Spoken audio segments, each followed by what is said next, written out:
1970 সালে 27 থেকে 30 ডিসেম্বর কেরালার ত্রিবান্দাম, বর্তমানে তিরুবনন্তপুরমে আমাদের সংগঠন ভারতের ছাত্র ফেডারেশন 4 দিনের সম্মেলনের মধ্য দিয়ে এই ভারতের ছাত্র ফেডারেশন জন্ম বা আত্মপ্রকাশ করে।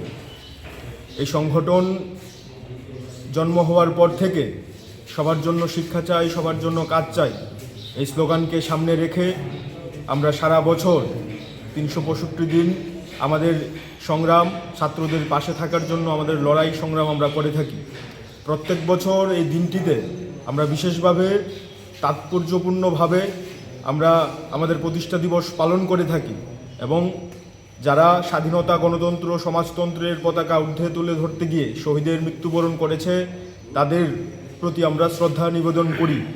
আজকের এই দিনটি আমরা আমাদের রাজ্য কেন্দ্র সহ আমাদের রাজ্যের 23টি বিভাগ, বিভিন্ন অঞ্চলে আমরা একই সাথে পালন করছি, উদযাপন করছি। 27 তারিখ থেকে 30 তারিখ পর্যন্ত আমরা বিভিন্ন সামাজিক সাংস্কৃতিক কাজগুলো পরিচালনা করছি। রক্তদান শিবির, দুস্থদের মধ্যে শিক্ষা সামগ্রী বিতরণ থেকে শুরু করে বৃক্ষরোপণ সহ আমরা বিভিন্ন যে কর্মসূচি সেগুলো প্রতিপালন করে আজকের এই দিনটি উদযাপন করব।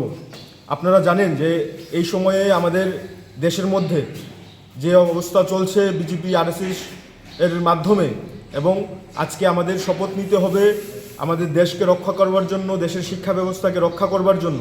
এসএফআইয়ের যে সংগ্রাম, সেই সংগ্রামকে আরও তেজি করতে হবে। দেশের মধ্যে সাম্প্রদায়িকতাকে পুঁজি করে ধর্ম বর্ণের নামে রাজনীতি করতে গিয়ে যে অবস্থা তৈরি করছে দেশের শাসক দল, রাজ্যের শাসক দল, এর বিরুদ্ধে ছাত্র সমাজকে একজোট করতে হবে এবং এই ফেসিবাদী সরকারের বিরুদ্ধে ছাত্রদের পথে নামাতে হবে। আমরা আজকের এই দিনটিতে আমরা প্রতিজ্ঞা নিচ্ছি বা শপথ নিচ্ছি, আরএসএস বিজেপি যে ঘৃণ্য রাজনীতি করছে এই রাজনীতির বিরুদ্ধে ছাত্রদের আরও বেশি সামনের সারিতে দাঁড়িয়ে আরও বেশি ঐক্যভাবে সংগ্রাম গড়ে তুলতে হবে এবং এই সংগ্রামের মধ্য দিয়ে সবার জন্য শিক্ষা, সবার জন্য কাজ, এই দাবিতে আমাদের যে সংগঠন 1970 সালের পর থেকে যে পথ চলা শুরু করেছি সে পথ চলা এখনও চলছে। আগামী দিনেও ছাত্রদের স্বার্থে আমাদের এই সংগঠনটি কাজ করবে এবং যতদিন ছাত্রদের বিভিন্ন সমস্যা থাকবে ততদিন পর্যন্ত ভারতের ছাত্র ফেডারেশন তাদের সংগ্রাম জারি রাখবে। সকলকে ধন্যবাদ, নমস্কার। শহীদেরা তাদের রক্ত ঝরিয়েছেন।